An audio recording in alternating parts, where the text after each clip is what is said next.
So this is the third induction type question. This is the inequality group of questions. I have an example from the book here because it has never come up on the papers since Project Maths has come in.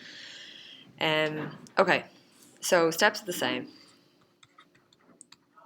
So we want to prove true for. Now what we normally put in here is n equal to 1. For inequalities, this isn't always the case, okay? Sometimes all it says is n is an element of n, in which case n does equal 1, so that's fine. But in a lot of them, it gives you an additional piece of information, which will change this. So it says here that n is greater than or equal to 2. So at an absolute minimum, n is equal to 2. So what I'm going to do is we're going to change this. Instead of prove true for n equal to 1, we're going to say prove true for smallest n value. Okay? So in this case, that's 2. So we're going to go 4 squared is greater than 4 times 2 plus 1. So 4 squared is 16, which is greater than 9, which is true. So second step then is the assumption. So assume true for n equal to k.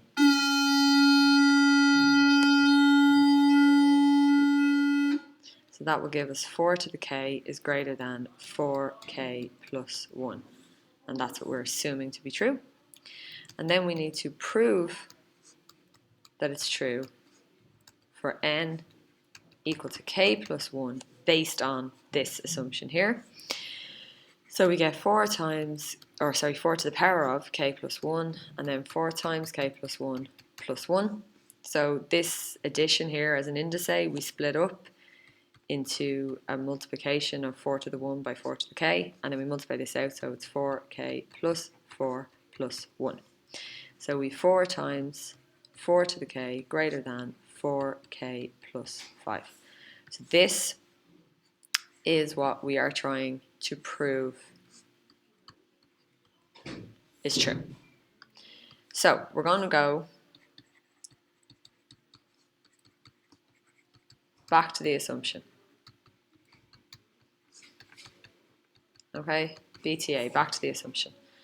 So the assumption is just there, 4 to the k is greater than 4k plus 1. So 4 to the k is greater than 4k plus 1. And we're assuming this to be true. So we're going to use this and manipulate this and try and use what we know to be true to prove what we're trying to prove is true. Okay, so the thing we're trying to prove here is multiplied by 4. It's not just 4 to the k, it's 4 to the k by 4. So because this is multiplied by 4, I'm going to multiply this by 4. So I then get 4 times 4 to the k greater than 4 times 4k plus 1. So it's 4 times 4 to the k is greater than 16k plus 4. Okay? So, this we are assuming is true.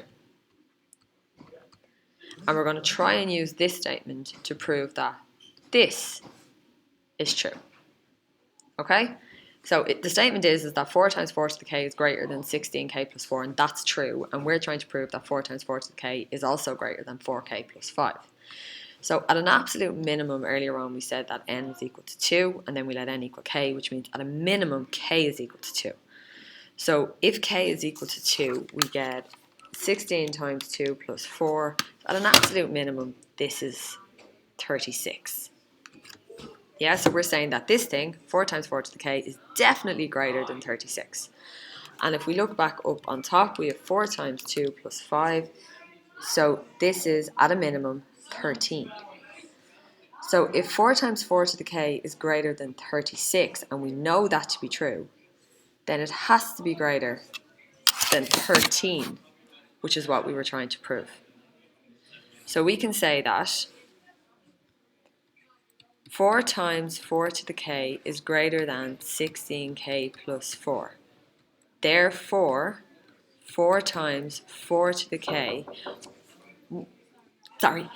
must be greater than 4k plus 5. So 4 times 4 to the k is greater than 16k plus 4. Definitely, that's your 36.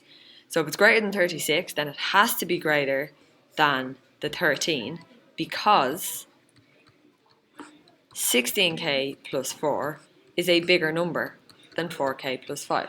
So if the 4 times 4 to the k is greater than the bigger number, then it must be greater than the smaller number. Okay? And then you finish that off with your step 4, which is your little statement. And again, I want you to note a slight change here. So the proposition is true for not n equals to 1 for the smallest value of n, which in this case was n equal to 2. And then everything else remains the same.